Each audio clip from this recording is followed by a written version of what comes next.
चलो आज हम लोग देखते हैं लैंग्वेज ऑफ केमिस्ट्री में। ठीक है, केमिस्ट्री का लैंग्वेज होता है क्या। ठीक है, तो देखो केमिस्ट्री का लैंग्वेज क्या होता है। तो केमिस्ट्री का लैंग्वेज एलिमेंट्स का सिंबल होता है। ठीक है, फार्मूला होता है, है ना, चाहे कंपाउंड हो या मॉलिक्यूल हो, जो भी हो उसका फार्मूला। ठीक है, यदि ये चीज़ हमें समझते हैं या हमें याद है या हम जानते हैं तो केमिस्ट्री समझना आसान है। ठीक है, ज़्यादा मुश्किल काम नहीं है। ठीक है, तो देखो टोटल 118 एलिमेंट्स है। ठीक है, अभी तक टोटल 118 एलिमेंट्स है।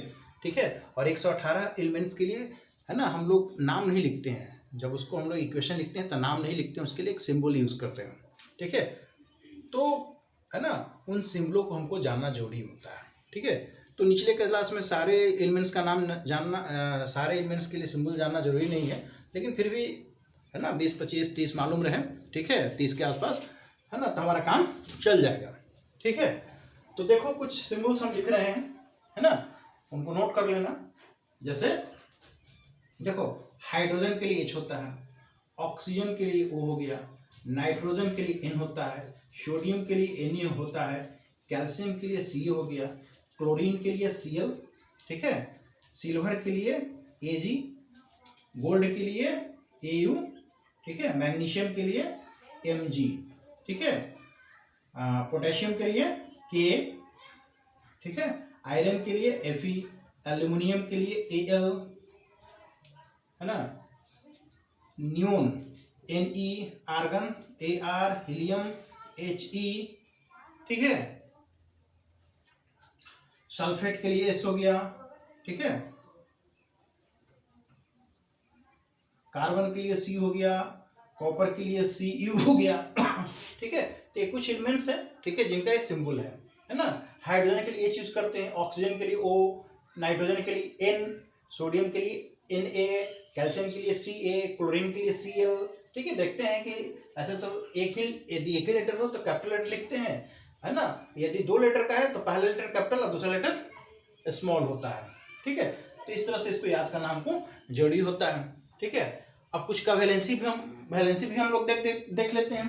ठीक है, क्योंकि वैलेंसी याद रहने से हम लोग उसका फॉर्मूला लिख सकते हैं। ठीक है, देखो जैसे कुछ एलिमेंट्स है ना, जैसे हाइड्रोजन है। ठीक है, तो हाइड्रोजन का वैलेंसी क्या है, हाइड्रोजन का वैलेंसी 1 होता है। ठीक है, एल्युमिनियम का वैलेंसी 3 है, सोडियम 1 है। ठीक है, पोटेशियम का 1 होता है ना, कैल्शियम का 2 हो गया, क्लोरीन का 1 होता है। ठीक है, पोटेशियम का 1 हो गया, मैग्नीशियम का 2 होता है। ठीक है, आयरन का 2 होता है। ठीक है, देखो आयरन का 2 और 3 दोनों होता है, 2 और 3 दोनों होता है। उसी तरह से कॉपर का 2 और 1 होता है ना, कॉपर का कॉपर का 1 और 2 भी होता है। ठीक है, कुछ का वेरिएबल होता है ना, ऊपर क्लास में पढ़ोगे। तो इस तरह से कुछ का सिंबल्स है ना, और उसका वैलेंसी याद रखना होगा। देखो वैलेंसी हम लोग निकाल भी सकते हैं यदि उसका एटॉमिक नंबर याद रहेगा।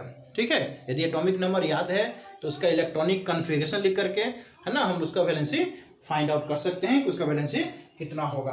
ठीक है, देखो उसके बारे में थोड़ा डिस्कस कर लेते हैं, है ना। अब देखो, है ना, है ना, बोर साहब थे, उन्होंने इलेक्ट्रॉनिक कन्फिगरेशन के अंदर का बताया था कि कैसे इलेक्ट्रॉन जो होता है, ठीक है, ऑर्बिट में डिस्ट्रीब्यूट होता है। ठीक है ना, तो उन्होंने कुछ एनर्जी सेल का नाम दिया था। उन सेलों का नाम था KLMN एंड सो ऑन। ठीक है, KLMN, है ना, ये एनर्जी सेल है। तो इस एनर्जी सेल में फिक्स नंबर ऑफ इलेक्ट्रॉन्स होता है। ठीक है, देखो K सेल में मैक्सिमम 2 इलेक्ट्रॉन होता है ना, L सेल में मैक्सिमम 8 इलेक्ट्रॉन, M में 18 इलेक्ट्रॉन और N में 32 इलेक्ट्रॉन। ठीक है, देखो इसके लिए फार्मूला है। ठीक है, नंबर ऑफ इलेक्ट्रॉन्स निकालने के लिए फार्मूला हो गया 2n²। ठीक है, n कहां से आया, देखो मान लो ये न्यूक्लियस है ना, और ये ऑर्बिट है, ये ऑर्बिट हो गया, ये ऑर्बिट है, ये ऑर्बिट है। ठीक है, एक के हो गया, एल एम एन, ठीक है। तो देखो के के लिए 1 होता है, एल के लिए 2 होता है, एम के लिए 3 होता है और एन के लिए 4 होता है। 1 2 3 4 क्या है, एन है, क्या है, एन है, ठीक है। ये एन हो गया, है ना। एन यहाँ 1 हो गया, यहाँ एन 2 हो गया, है ना, यहाँ एन 3 हो गया और यहाँ एन 4 हो गया, ठीक है। यदि हम लोग के में यहाँ 1 पुट करते हैं तो क्या हो जाएगा, 2 इंटू 1 का स्क्वायर 2, मतलब के में कितना मैक्सिमम इलेक्ट्रॉन जाएगा, 2, है ना। एल में कितना जाएगा, तो एल के लिए कितना लिए है, 2, तो 2 इंटू 2 का स्क्वायर कितना हो जाएगा, 2 2 जा 4 2 जा 8, मतलब एल में कितना जाएगा, 8 इलेक्ट्रॉन। उसी तरह से एम में कितना जाएगा, तो देखो एम के लिए 3 है, यहाँ 3 रखेंगे तो 2 गुने 3 का स्क्वायर कितना हो गया, 3 3 जा 9 9 2 जा 18, है ना, 18 इलेक्ट्रॉन। इस तरह से होगा। अब देखो पहला सेल भरेगा तो दूसरा में डालेंगे, दूसरा सेल भरेगा तो तीसरा में डालेंगे, ठीक है। अब देखो हाइड्रोजन का जो एटॉमिक नंबर 1 होता है, हाइड्रोजन का एटॉमिक नंबर 1 है, इसका मतलब उसके पास एक प्रोटॉन है और एक इलेक्ट्रॉन है ना। तो एक इलेक्ट्रॉन है, तो यदि हम लोग उसका लिखे, है ना, इलेक्ट्रॉनिक कन्फिगरेशन, तो के एल एम एन, है ना। तो हम लोग देख रहे हैं कि इसके पास एक ही है, एक ही इलेक्ट्रॉन है, और के में कितना इलेक्ट्रॉन जा सकता है, 2 इलेक्ट्रॉन, जिसका मतलब इसी में एक ही होगा, है ना। इसका के सेल भी भरा हुआ नहीं है ना, वो भी एम्प्टी है, क्योंकि इसमें एक इलेक्ट्रॉन और जा सकता है, ठीक है। तो इसमें एक इलेक्ट्रॉन और जा सकता है, बाकी सारा तो इसी खाली है, के भी इसका कंप्लीट नहीं है, ठीक है। उसी तरह से देखो हीलियम, हीलियम का एटॉमिक नंबर 2 होता है, कितना होता है, 2, ठीक है। तो इसका देखोगे तो के एल एम एन, तो इसमें देखो 2, ठीक है। के इसका भरा हुआ कंप्लीट है ना, ये डबलेट बनाता है, ठीक है। तो जिसका सेल भर जाता है, कंप्लीट हो जाता है, वो अनरिएक्टिव होता है। तो के जो है, ये हीलियम जो है अनरिएक्टिव है, वो रिएक्शन नहीं करेगा किसी से, ठीक है। लेकिन देखो हाइड्रोजन का देख रहे हैं कि पहला सेल इनकम्प्लीट है, यही खाली है, इसका मतलब इसमें एक इलेक्ट्रॉन और आ सकता है ना। तो जो बाहरी सेल में नंबर ऑफ इलेक्ट्रॉन्स होता है ना, वही उसका वैलेंसी होता है, वो वैलेंस इलेक्ट्रॉन्स होता है, उसको वैलेंस इलेक्ट्रॉन्स बोलते हैं, है ना। और वैलेंसी हम लोग निकालते हैं, देखो यदि बाहरी सेल में एक इलेक्ट्रॉन हो, 2 इलेक्ट्रॉन हो, 3 इलेक्ट्रॉन हो, 4 इलेक्ट्रॉन हो, उसका वैलेंसी होता है। जैसे इसके बाहर में 1 इलेक्ट्रॉन है तो एक वैलेंसी हो गया, 2 रहता तो 2 हो जाता, 3 होता तो 3 हो जाता, ठीक है। लेकिन यदि 5 या 5 से ऊपर है तो 8 में से घटा देते हैं, 8 में से घटा देते हैं, है ना। जैसे मान लो किसी के बाहरी सेल में 5 इलेक्ट्रॉन है तो 8 में से घटा देंगे, ठीक है। देखो जैसे मान लो कि क्लोरीन ले लेते हैं, ठीक है। क्लोरीन, क्लोरीन के एटॉमिक नंबर 17 होता है, क्लोरीन का एटॉमिक नंबर 17 होता है, ठीक है। तो देखो इसका लिखोगे तो कितना हो जाएगा, 2, इसका लिखो तो के एल एम एन, तो पहला सेल में 2 लग गया, है ना, के में 2 गया, क्योंकि के में मैक्सिमम 2 जा सकता है। अब 17 में से 2 घटा दो, कितना इसमें बचा, 15 बचा, 15, इसमें कितना जाता है, 8, एल में 8 है इसके पास, 8 गया, है ना। अब कितना बचा, 8 घटा दो इसमें से 7, है ना। इसमें कितना आ गया, 7, मैक्सिमम इसमें 18 जा सकता है, इसके पास 7 बचा, 7 इसमें डाल देंगे, ठीक है। अब देखो इसका वैलेंसी कितना हो गया, है ना। तो बताया था कि 5 या 5 से ऊपर रहेगा तो 8 में से घटा देंगे, तो 8 में से 7 घटाओ 1, इसका वैलेंसी 1 होगा, ठीक है ना। और इसका वैलेंसी भी 1 होगा, है ना। उसी तरह से देखो सोडियम Na, तो सोडियम का एटॉमिक नंबर 11 होता है, कितना होता है, 11, ठीक है। यदि इसका इलेक्ट्रॉनिक कन्फिगरेशन हम लोग देखें, ठीक है, सोडियम का, तो क्या है, के एल एम एन, तो सोडियम का देखोगे तो यहाँ 2 आ गया, इसमें से 2 माइनस कर दो, 9 हो गया, इसमें कितना हो गया, इसमें 8, है ना, 8 2 10, कितना बचा, 11 है तो 1, है ना। इसका मतलब बाहरी सेल में कितना इलेक्ट्रॉन है, 1, है ना, जिसका वैलेंसी 1 हो गया, ठीक है। तो इस तरह से बाहरी सेल में हम लोग नंबर ऑफ इलेक्ट्रॉन्स देख करके वैलेंसी निकाल सकते हैं। लेकिन ध्यान देना है कि जिसके बाहरी सेल में 1 इलेक्ट्रॉन हो उसका वैलेंसी 1, 2 है तो 2, 3 है तो 3, 4 है तो 4, लेकिन 5 6 7 रहेगा तो 5 रहेगा तो 8 में से घटाएंगे, 8 में से 5 घटा 3, यदि 6 है तो 8 में से 6 घटेगा 2, ठीक है, इस तरह से, है ना। अब समझो जिसका वैलेंसी, है ना, 1 2 3, जनरली मेटल का जो वैलेंसी होता है, ठीक है, वो 8 में से घटाना नहीं पड़ता है, ठीक है ना। वो सब जो उसका बाहरी सेल में इलेक्ट्रॉन्स होता है वही उसका वैलेंसी हो जाता है, वो सब जनरली मेटल्स होता है, ठीक है। एक हाइड्रोजन भी है लेकिन हाइड्रोजन नॉन मेटल में आता है, ठीक है। और जो नॉन मेटल होता है ना, उस सब का वैलेंसी जो होता है वो घटाना पड़ता है 8 में से, ठीक है। तो जिसको हम लोग घटा के निकालते हैं उसका नेगेटिव होता है, माइनस में होता है, ठीक है। वो सब नॉन मेटल है, वो सब इलेक्ट्रॉन्स लेता है और नॉन मेटल इलेक्ट्रॉन्स देता है, ठीक है। सॉरी, मेटल्स इलेक्ट्रॉन्स देता है, नॉन मेटल्स इलेक्ट्रॉन्स लेता है, ठीक है। जैसे क्लोरीन, देखो क्लोरीन लिखे थे ना, क्लोरीन, ठीक है। तो क्लोरीन के पास कितना था, 17 था, और इसका इलेक्ट्रॉनिक कन्फिग्रेशन लिखे थे लिखे थे 2, 8 और 7, ठीक है। देखो इसको बाहरी सेल को कंप्लीट करने के लिए 1 इलेक्ट्रॉन चाहिए, जो ऑक्टेट बना लेता है, मतलब जिसके बाहरी सेल में 8 इलेक्ट्रॉन हो जाता है वो स्टेबल हो जाता है। इसको 8 पूरा करने के लिए एक इलेक्ट्रॉन चाहिए, है ना। तो 1 इलेक्ट्रॉन लेगा, है ना।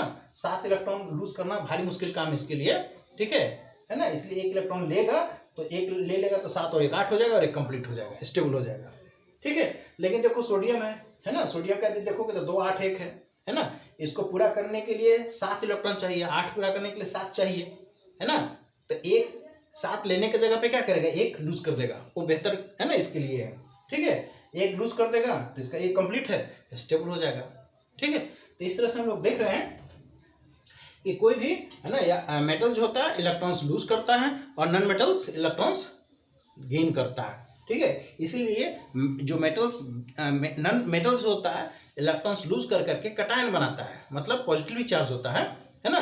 और ए नॉन मेटल जो होता है वो इलेक्ट्रॉन्स ले करके अनायन बनाता है, मतलब उस पर नेगेटिव चार्ज आता है। जो इलेक्ट्रॉन्स छोड़ता है, देता है, उस पर पॉजिटिव चार्ज आता है, और जो इलेक्ट्रॉन्स लेता है उस पर नेगेटिव चार्ज होता है।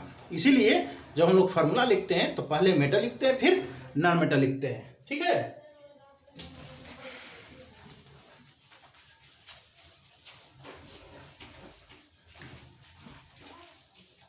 चलो ठीक है। तो फार्मूला देखने के लिए देखो, जैसे मान लो लिखना आयरन ऑक्साइड का फार्मूला लिखना है, ठीक है। देखो ये भी फार्मूला थोड़ा याद रखना पड़ेगा, है ना। तो ये भी कुछ देख लो, है ना। ऑक्साइड है, ठीक है, सल्फेट है, ठीक है, सल्फाइट है, कार्बोनेट है, ठीक है। तो ये सब का भी फार्मूला होता है। ऑक्साइड के लिए वो लिखते हैं, ठीक है, इसका वैलेंसी -2 होता है, -2 होता है। सल्फेट के लिए हम लोग लिखते हैं SO4, और इसका वैलेंसी भी 2 -2 होता है, ठीक है। -2 हो गया सल्फेट का, है ना। कार्बोनेट के लिए CO3 लिखते हैं, और इसका भी वैलेंसी -2 होता है। एक सल्फाइट होता है, सल्फाइट SO3, ठीक है। सल्फाइट में वैलेंसी 2 होता है, देखो, है ना। इसमें 4 है, तो है ना, जो हाइयर होता है उसमें AT लगता है ना, सल्फेट। और जिसमें कम रहता है उसमें, ठीक है, ITC लगता है, सल्फाइट, है ना। ATE और ITE, सल्फेट सल्फाइट, है ना। उसी तरह से, है ना, नामकरण हम लोग करते जाते हैं, जिसमें हाई ज्यादा होता है और कम होता है उसमें अंतर कर देते हैं, यहाँ है ना, ये सफिक्स लगा करके, ठीक है। उसी तरह से नाइट्रेट NO3, ठीक है, माइनस, इसका वैलेंसी 1 होता है, ठीक है। तो ये सब कुछ याद रखना पड़ेगा, याद रखेंगे तो हम लोग फॉर्मूला लिख सकते हैं, ठीक है। उसी तरह से होता है क्लोराइड, है ना। क्लोराइड का लिए Cl -1 होता है इसका वैलेंसी, ठीक है। चलो देखते हैं कैसे लिखते हैं। देखो इसे भी लिख देते हैं आयरन ऑक्साइड आयरन का क्या होता है Fe, और ऑक्साइड के लिए O लिखते हैं। अब देखो इसके नीचे वैलेंसी लिखेंगे, आयरन का वैलेंसी 3 होता है, और ऑक्सीजन का वैलेंसी, ऑक्साइड का वैलेंसी 2 होता है, ठीक है। पहले मेटल फिर non metal, oxygen non metal होता है, ठीक है। इसको क्रिस क्रॉस कर देते हैं ऐसे, है ना। जब लिखेंगे तो Fe2 और O3, ठीक है। ये इसके साथ जाएगा और ये इसके साथ, और नीचे लिखेंगे, है ना। नेक्स्ट लिखो, जैसे सोडियम सल्फेट, तो सोडियम के लिए Na और सल्फेट के लिए SO4, इसका वैलेंसी 1, इसका वैलेंसी 2, ठीक ना। ऐसे क्रिस क्रॉस कर देंगे, ठीक है। क्या हो जाएगा Na2SO4, ठीक है। उसी तरह से देखो